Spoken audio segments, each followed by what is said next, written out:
말씀입니다. 창세기 25장 1절에서 6절 말씀.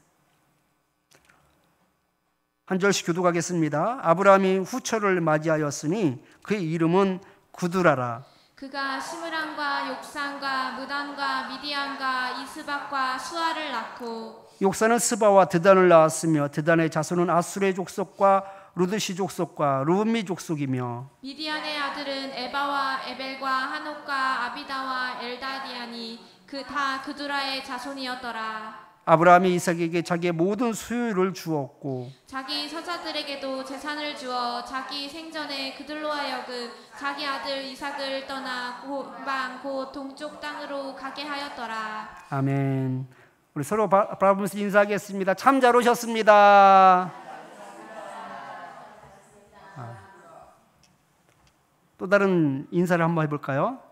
웃으시면서 하나님께서 당신을 콕 집으셨습니다.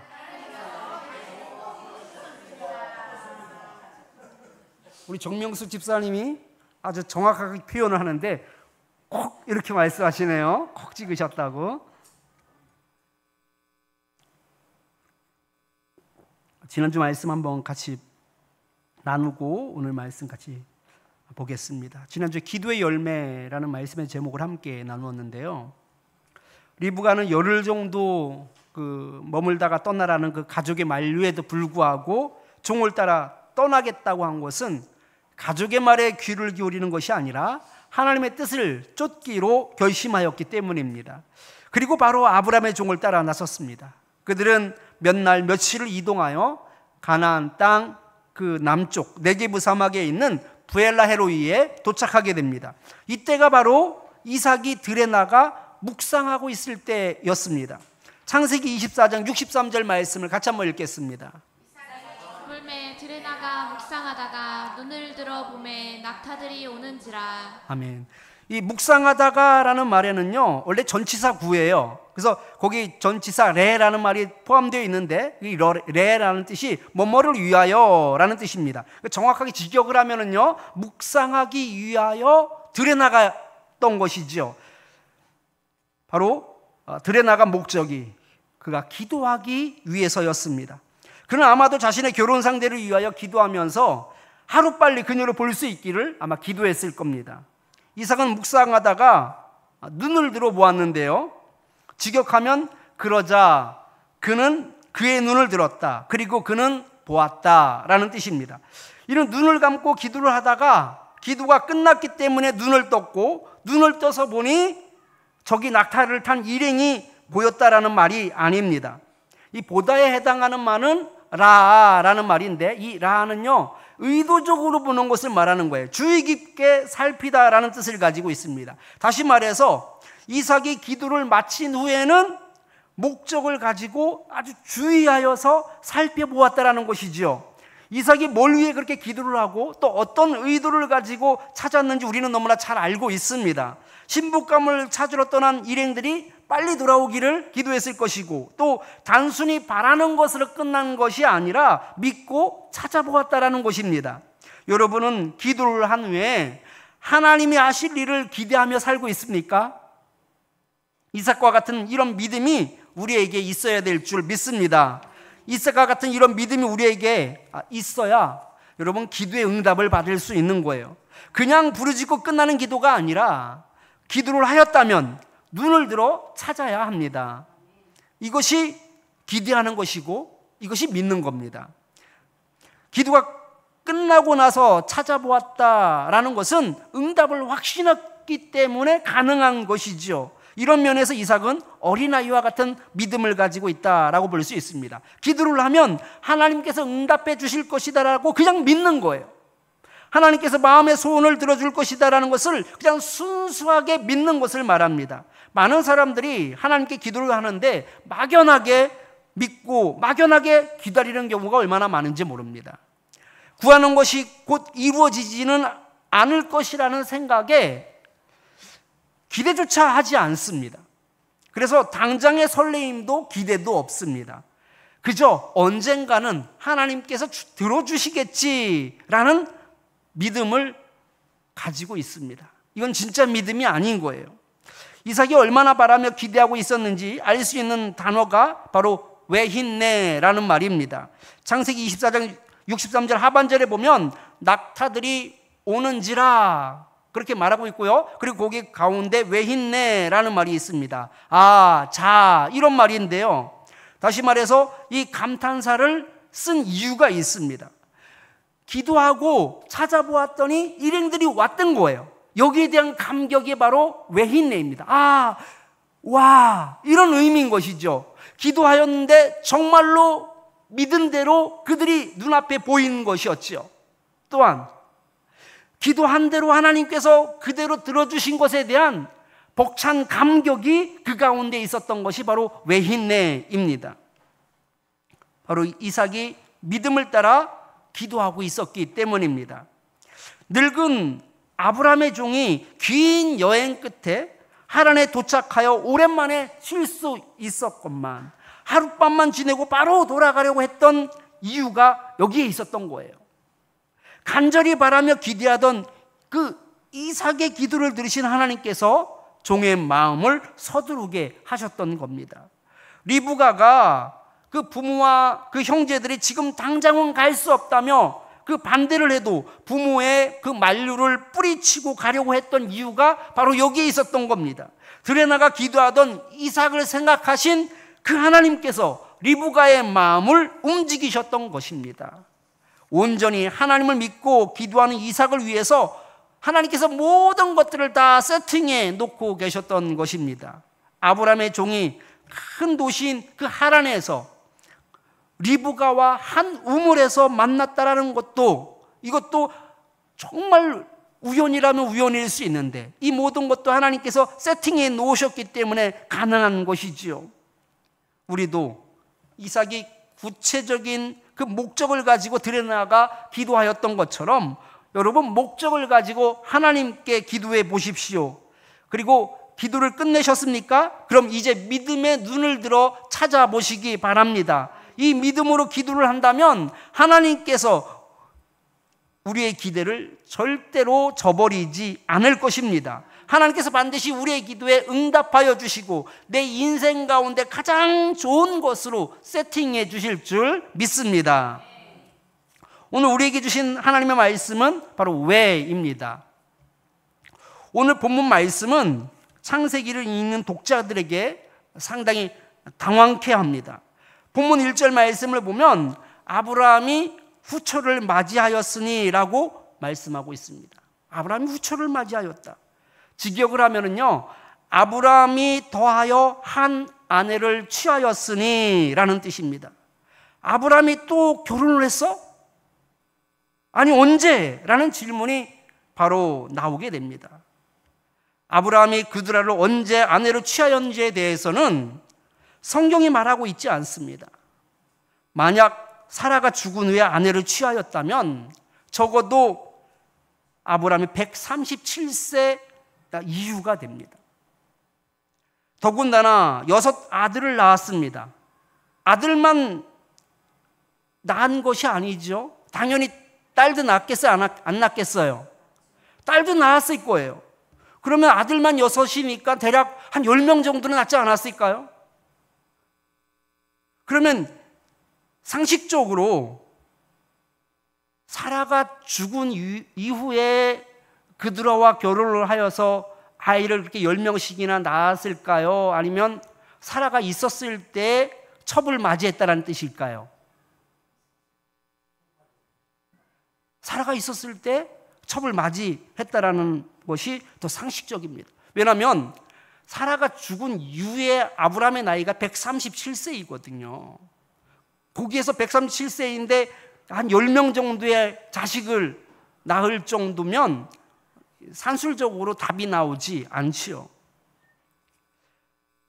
아브라함이 사라가 죽은 후에 아내를 맞이한 것이 아니라 그 전에 아내를 맞이하였다라는 강력한 그런 뒷받침되는 말씀이 있습니다. 역대상 1장 32절 말씀입니다. 같이 한번 읽겠습니다. 아브라함의 소실 그두라가 낳은 자손은 시므람과 욕산과 무단과 미디안과 이스박과 수아요. 욕산의 자손은 스바와 드단이요. 여기서 아브라함의 소실 그두라가라고 말하고 있잖아요. 여기서 말하는 소실은요, 펠레기시라는 뜻으로, 펠레기시가 뭐냐면 첩이라는 뜻을 가지고 있습니다. 첩은 쥐가 두 번째라는 뜻이고요. 첩도 역시 정식 아내이긴 합니다. 그런데 이 아내와 첩은 히브리어로 정확하게 구별되어 있어요. 근데 역대상에서 분명히 이 소실을 첩으로 그렇게 설명하고 있다는 것이죠. 그러니까 사라가 있었을 때 누구를 맞이한 거예요? 첩 그두라를 맞이했다는 것을 알 수 있습니다. 그렇다면 아브라함은 왜 첩을 들였을까요? 하갈의 경우에는요, 사라 자신이 임신을 하지 못하니까 하갈을 통하여서 아들을 낳으면 그 아들을 자기 아들로 삼기 위해서 하갈을 첩으로 주었어요. 그런데 그두라는 그런 상황이 아니거든요. 이미 이삭을 낳았거든요. 그러기에 그두라를 첩으로 맞이할 이유가 없습니다. 무엇보다도 아브라함이 첩을 얻은 그 사실을 굳이 기록할 이유가 없다라는 것이죠. 여러분, 이 성경은요, 모든 내용을 다 담고 있지 않습니다. 성경에서 소개하고 있는 그 아브라함에 대한 내용은 아주 극히 일부분입니다. 심지어 그가 언제 태어났는지, 또 젊은 시절 환경은 어땠는지, 사라와 어떻게 결혼을 하게 되었는지에 대해서는 우리가 아는 것이 하나도 없습니다. 왜일까요? 성경은 위인전이 아니기 때문에 그렇습니다. 아브라함의 세세한 것까지 기록할 이유가 없는 거예요. 다만 우리가 알아야 하는 것만큼은 성경에 기록이 되어 있다라고 말할 수 있습니다. 성경이 누군가에 관한 내용을 기록하였다면 이는 말씀의 계시를 통해 하나님의 섭리와 그 은혜와 그 다스림을 알게 하고 깨달음을 주기 위함입니다. 다시 말해서 우리가 알아야 하는 것이 있기 때문에 이 그두라에 대한 내용을 지금 기록하고 있다는 것을 알 수 있습니다. 그렇다면 아브라함의 첩에 관한 이야기를 통해 우리가 무엇을 알기를 원하셨을까요? 드단 자손이나 미디안 자손의 기원에 대해서 알기를 바라셨을까요? 드단 자손이나 미디안 자손의 기원은 알아도 되고 몰라도 그만인 거예요. 우리 굳이 그 기원에 대해서 우리가 알 필요는 없습니다.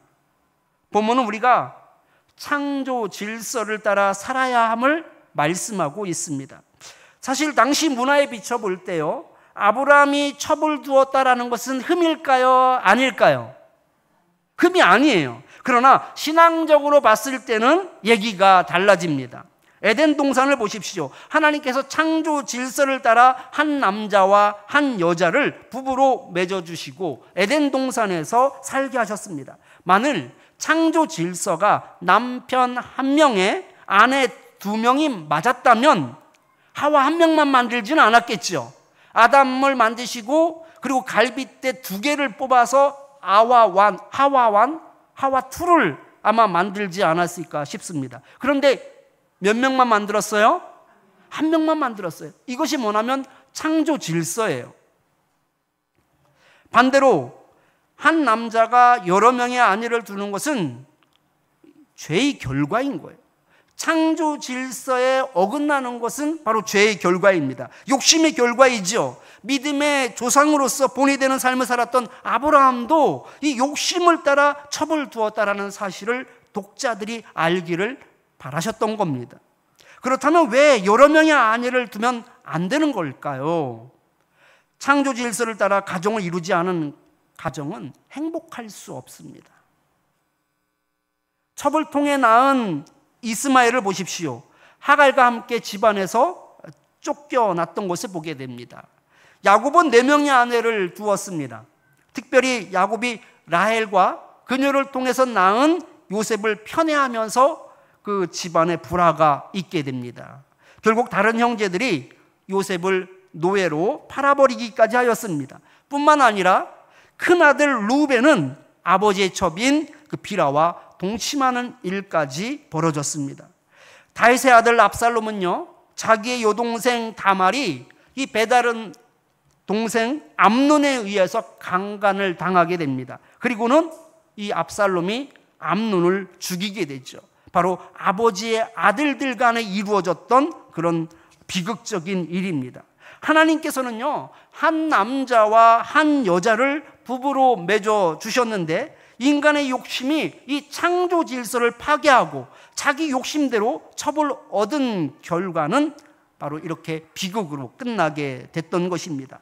아브라함이 그드라를 통해서 낳은 자손들로 인해 이스라엘 백성들이 어려움을 겪은 사례들이 있습니다. 그중 대표적인 족속이 바로 미디안입니다. 하나님께서는 모세에게 이스라엘의 원수인 미디안을 치라고 명령하셨는데요. 민수기 31장 1절에서 2절 말씀을 같이 한번 읽겠습니다. 여호와께서 모세에게 말씀하여 이르시되 이스라엘 자손의 원수를 미디안에게 갚으라. 그 후에 내가 내 조상에게로 돌아가리라. 아멘. 하나님께서 미디안을 치라고 하신 이유는요, 이스라엘에게 그 우상을 숭배하도록 유혹하여서 이스라엘을 배격해 했던 하나님의 원수이기 때문에 그렇습니다. 바로 미디안이 하나님의 원수이기 때문에 모세를 시켜서 그 민족을 멸하라고 말씀하신 거예요. 그것이 바로 이스라엘의 원수이며 하나님의 원수였던 거예요. 그런데 미디안을 보십시오. 미디안이 누구의 자손입니까? 아브라함의 자손인 거예요. 또한 3절에 언급된 스바 족속이 있는데요. 이 스바 족속은요, 욥의 가축대를 습격했던 무리들로 소개되고 있습니다. 욥기 1장 14절 15절 말씀을 같이 한번 읽어보겠습니다. 사환이 욥에게 와서 이르되 소는 밭을 갈고 나귀는 그 곁에서 풀을 먹는데 스바 사람이 갑자기 이르러 그것들을 빼앗고 칼로 종들을 죽였나이다. 나만 홀로 피하였으므로 주인께 아뢰러 왔나이다. 아멘. 3절 말씀을 보면 욕사는 스바와 드단을 낳았으며 라고 말하는데 이 스바가 바로 욥이 살던 그 시대에 이렇게 강도짓을 하고 사람을 죽였던 일들을 보게 됩니다. 이스라엘과 그 그드라의 자손은 악연이 아니라 비극이라는 것을 알 수 있습니다. 창조 질서의 회복은 여러분 에덴으로 돌아가는 것입니다. 부부가 서로 연합하는 것이고 하나님께서 맡겨주신 이 땅을 잘 다스리는 것이고 하나님의 형상을 따라 지음받은 그 하나님의 인격을 따라서 우리가 닮아가는 것이고 하나님의 성품을 배우는 것이고 하나님께 인정을 받으며 또 하나님을 경배하는 것, 이것이 바로 창조 질서 안으로 돌아가는 것입니다. 반대로 창조 질서에 반하는 모든 행위와 생각은 바로 악연을 넘어서 비극이 된다는 사실을 오늘 말씀을 통해서 알려주고 있습니다. 두 번째로 이 아브라함의 첩인 그드라의 자손에 관한 내용을 우리에게 계시한 이유가 무엇일까?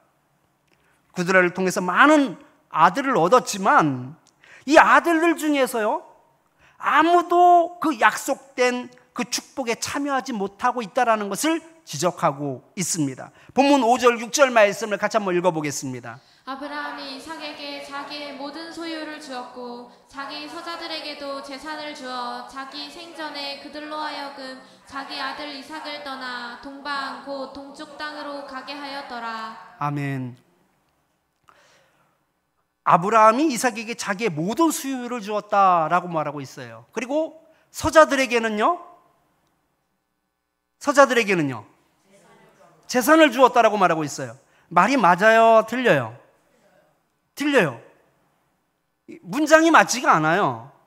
왜냐하면 아브라함이 이삭에게 자기의 모든 소유를 주었고 그렇게 말하면 자기 서자들에게는 재산을 주지 않았다, 이렇게 해야지 맞는 거잖아요.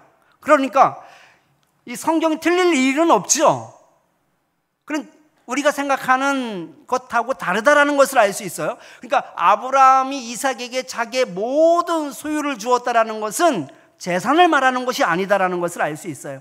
우리가 재산으로 생각하게 되면 말이 안 맞는 거예요. 왜냐하면 이삭에게 모든 소유를 주었다라고 이야기하고 있는데 서자들에게도 재산을 주었다라고 말하고 있기 때문에 그렇습니다. 이 모든 소유라는 것은 재산을 포함한 그 모든 것을 바로 이삭에게 주었다라는 것을 말하고 있는 것입니다.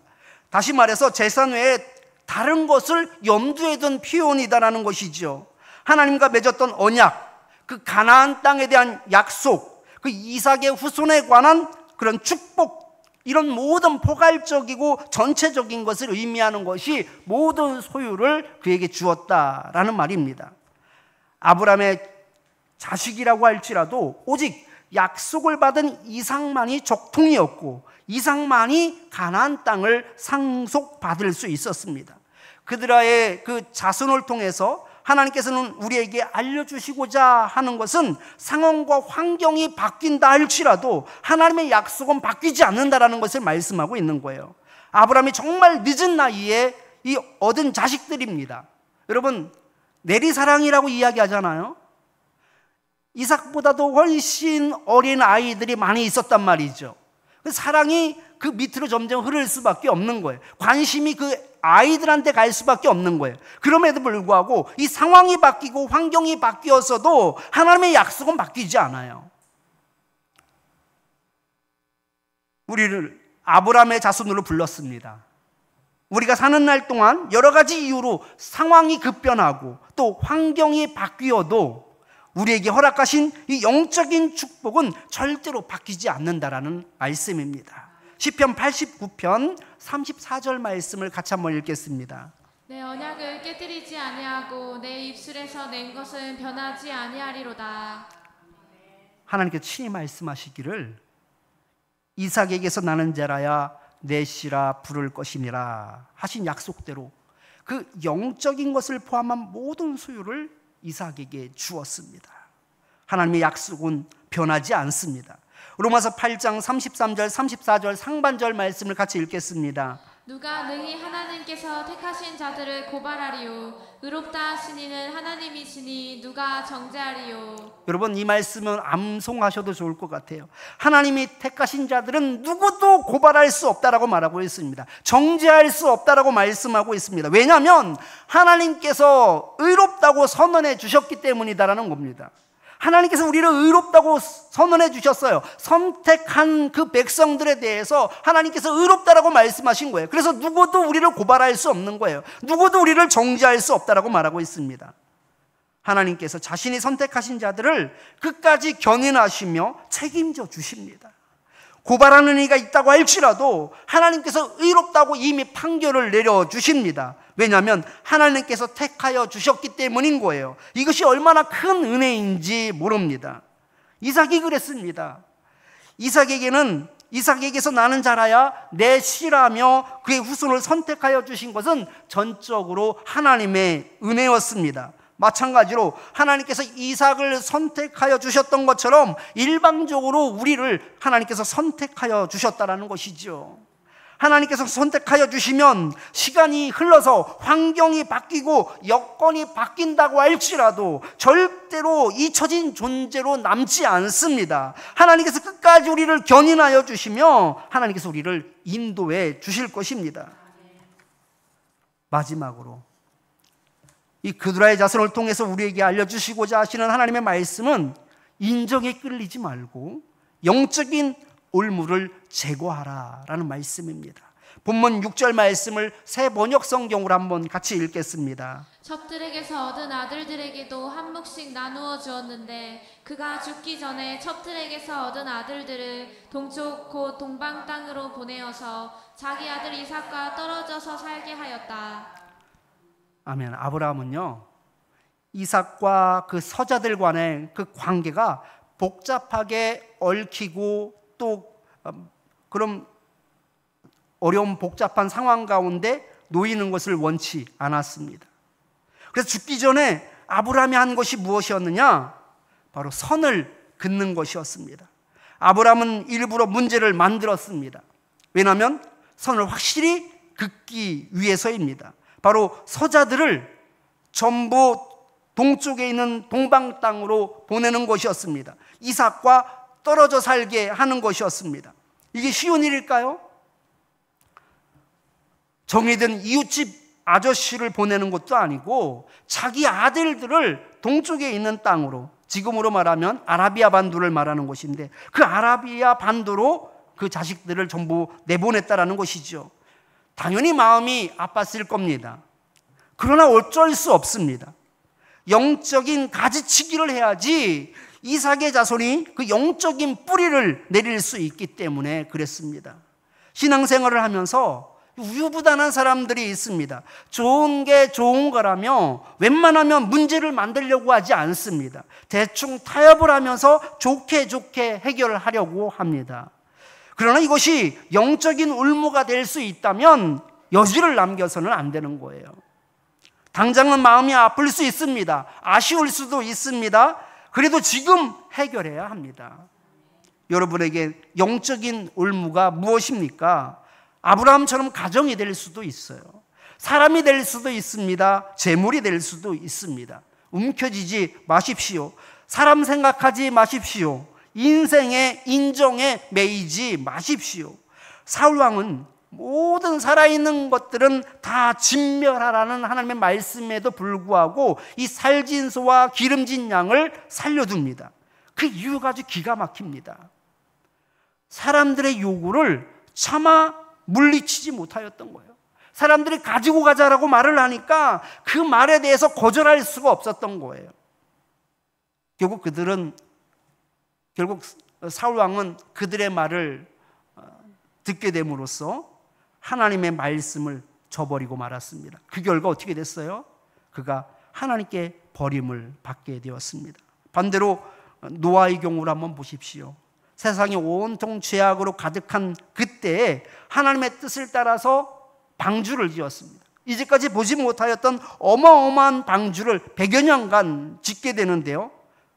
여러분, 배를 지으려면 어디서 지어야지 되는 거예요? 바닷가라든지 강변에서 배를 지어야지 되는 거잖아요. 산 한가운데에서 배를 짓는데 여러분 상상해 보십시오. 사람들이 보면서 뭐라고 그랬을까요? 미친놈이요. 온갖 조롱과 비난을 했을 겁니다. 또 어떤 사람은 정말 노아와 친하며 노아를 아끼는 사람은 진심으로 충고도 했을 겁니다. 그런데 노아는 흔들리지 않았습니다. 사람들이 어떻게 말하든 어떻게 조롱을 하든 또 어떻게 자신들을 바라보든 개념하지 않았습니다.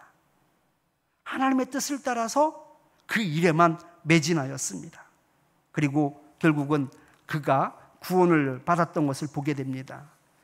그들이 뭐라고 해도 묵묵히 하나님의 명하신 일에만 집중하였던 노아는 홍수에서 살아남았습니다. 세상의 소리에 휘둘리지 마십시오. 인정에 흔들리지 마십시오. 사람이 아닙니다. 재물이 아닙니다. 신앙의 올무가 될 수 있다면 여러분 과감하게 잘라버리십시오.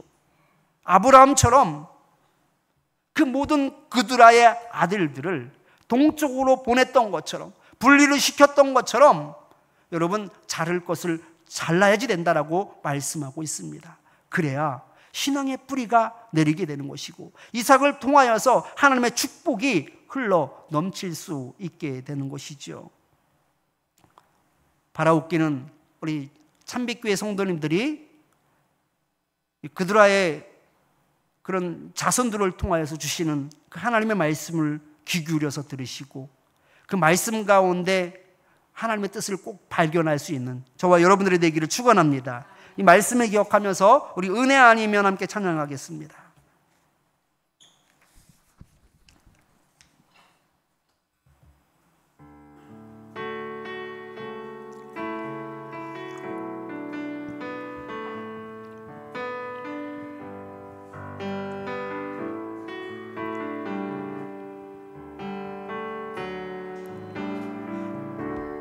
은혜 아니면 살아갈 수가 없네. 호흡마저도 다 주의 것이니 세상 평안과 위로 내게 없어도 오직 예수뿐이. 다시 한번 찬양합니다. 은혜 아니면 살아갈 수가 없네. 고음마저도 다 주의 것이니 세상 평안과 위로 내게 없어도 예수 오직 예수뿐이네. 크신 계획 크신 계획 다 볼 수도 없고 작은 고난에 지쳐도 주께 묶인 나의 모든 삶 버티고 견디게 하시네.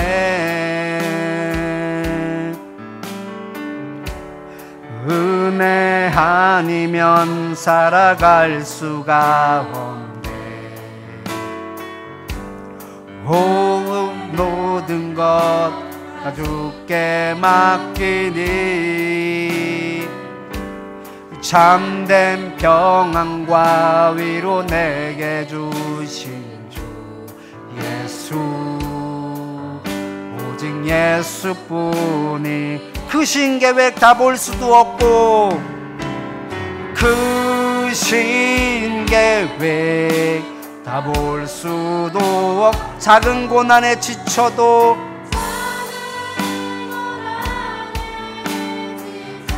주께 묶인 나의 모든 삶 주께 묶인 나의 모든 버티고 견디게 하시네. 버티고 견디게 하시네.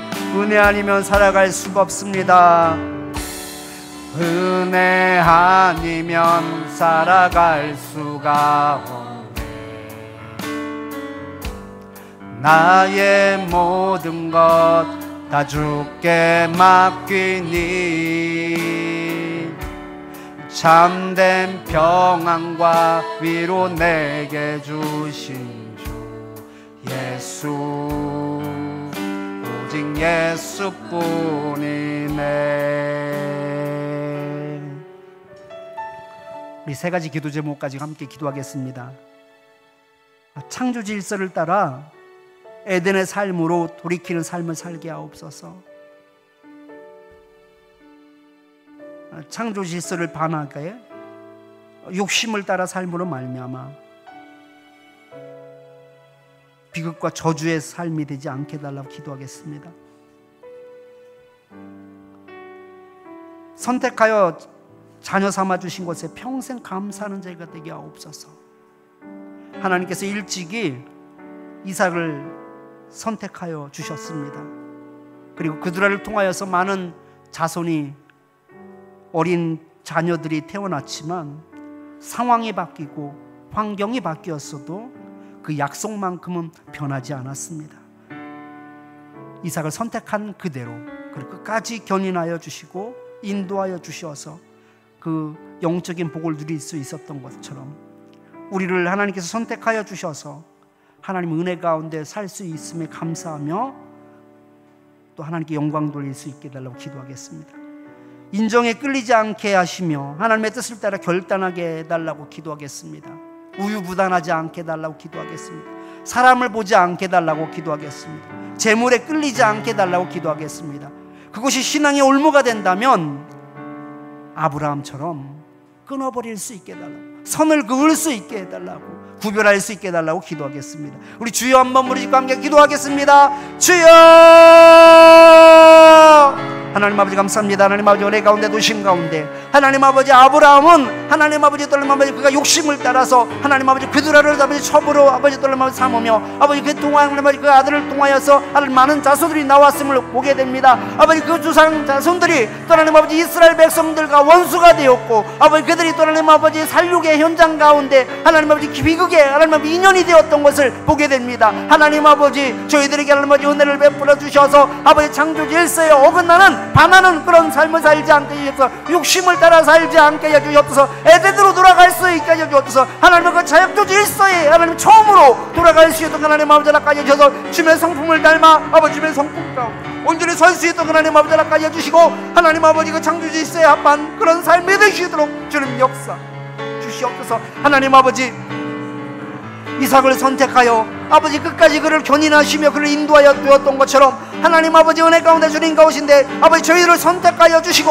하나님 아버지 저희들을 변호하여 주시며 저희들을 의롭다 여겨주시며 하나님 아버지 고발하는 자들과 정죄하는 자들을 무함께 하시는 주님을 찬양하며 아버지 주님을 경배합니다. 하나님 아버지 은혜만으로 말미암아 아버지 그 도심으로 말미암아 저희들이 살 수 있어서 무고백합니다. 환경이 바뀐다고 할지라도 상황이 바뀐다고 할지라도 하나님께서 저희들을 선택하여 주시고 저희들을 꼭 짚은 것에 대해서 하나님 변하지 않는 약속임을 저희들이 잊지 않게 해주시고 하나님 아버지 나를 선택하여 주신 주님을 찬양하며 주님께 경배하며 주님의 이름을 높이며 평생 감사할 수 있는 저희들 되셨던 하나님 아버지 하나까지 주옵소서. 무엇보다도 하나님 아버지 그 신앙의 올무가 되는 그 모든 것들은 하나님 아버지 과감하게 자를 수 있길 원합니다. 지금 당장이라도 자를 수 있는 자들 되길 원합니다. 하나님 아버지 인연에 매어서 아버지 인정에 매어서 아버지 하나님들의 사람을 바라보면서 하나님 아버지 그것을 유야무야 넘기는 어리석은 자 되지 않게 해주시옵고 하나님 아버지 타협하는 어리석은 자 되지 않도록 하나님 아버지 하나까지 해주시며 하나님의 뜻이라면 하나님 아버지 그것이 하나님 아버지 어떤 일이 될지라도 하나님 아버지 잘라버릴 수 있는 저희들 되게 해주시고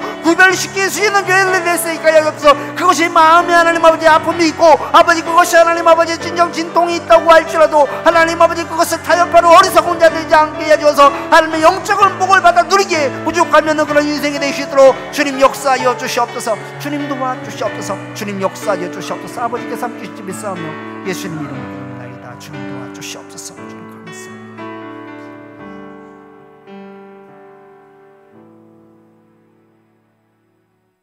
오늘 말씀을 통하여서 왜 하나님께서 굳이 그드라의 이야기를 전면에 내세우며 우리에게 알게 하여 주셨는지를 묵상하였습니다. 하나님 아버지 그 믿음의 조상이라는 아브라함도 인간적인 육적인 욕심에 끌려 살았음을 보게 됩니다. 창조 질서에 반하여서 결국 그 결과로 이스라엘과 비극적인 만남을 겪게 되었고 서로 죽이는 그런 아픔을 겪기도 하였습니다. 하나님 아버지 창조 질서에 반하여 욕심을 내는 모든 것들이 이와 같이 비극으로 끝난다라는 것을 저희들이 알 수 있게 하여 주시옵소서. 그리하여 다시금 저희들이 에덴으로 돌아갈 수 있게 하여 주시옵소서. 하나님께서 우리를 지으신 그 목적에 따라 저희들이 살 수 있게 하여 주시옵소서. 하나님 아버지 우리 가운데 주의 형상이 다시금 회복될 수 있게 하여 주시고 주의 성품을 따라 닮아가는 저희들 되게 하여 주시며 날마다 회복될 수 있게 하여 주셔서 우리의 삶을 통하여 하나님께 영광 돌리는 그런 인생이 될 수 있도록 주님 역사하여 주시옵소서. 인간적인 욕심을 버릴 수 있게 하여 주시고 끊어버릴 수 있게 하여 주셔서 하나님 아버지 그 결과가 하나님 보시기에 합할 수 있도록 주님 역사하여 주시옵소서.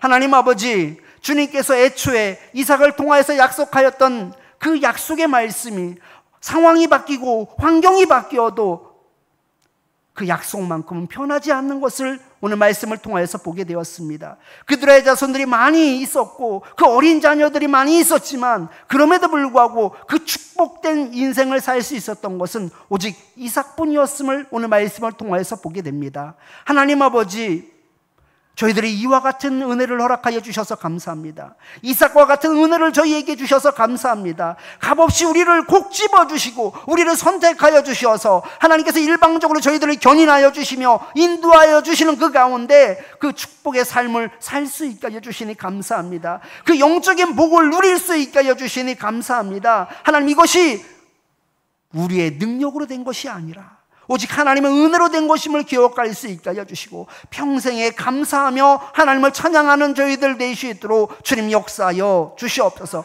무엇보다도 하나님 아버지 저희들이 이 영적인 삶을 사는 데 있어서 세상과 타협하지 않게 하여 주시옵소서. 사람과 타협하는 자 되지 않게 하여 주시옵소서. 그것이 때로는 나에게 큰 아픔이 되고 어려움이 되고 결정하기 힘든 일이 될지라도 하나님, 그것이 내 인생의 신앙의 올무가 된다면 아브라함처럼 과감하게 잘라버릴 수 있는 자들 되길 원합니다. 아버지, 영적인 가지치기를 하여서 신앙의 뿌리를 내릴 수 있기를 원하오니 하나님 아버지, 저희들에게 지혜를 주시옵소서, 결단력을 허락하여 주시옵소서, 결심하며 나아갈 수 있게 하여 주시옵소서. 그리하여 언제나 그 축복의 삶을 살아가는 저희들 되게 하여 주시옵소서. 예수님 이름으로 기도드립니다. 아멘. 예수님께서 가르쳐 주신 기도로 예배를 마치겠습니다.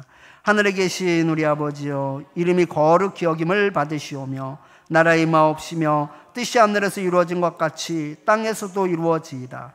오늘날 우리에게 일용할 양식을 주옵시고 우리가 우리에게 죄 지은 자를 사하여 준 것 같이 우리 죄를 사하여 주옵시고 우리를 시험에 들게 하지 마옵시고 다만 악에서 구하옵소서. 대개 나라와 권세와 영광이 아버지께 영원히 있사옵나이다. 아멘.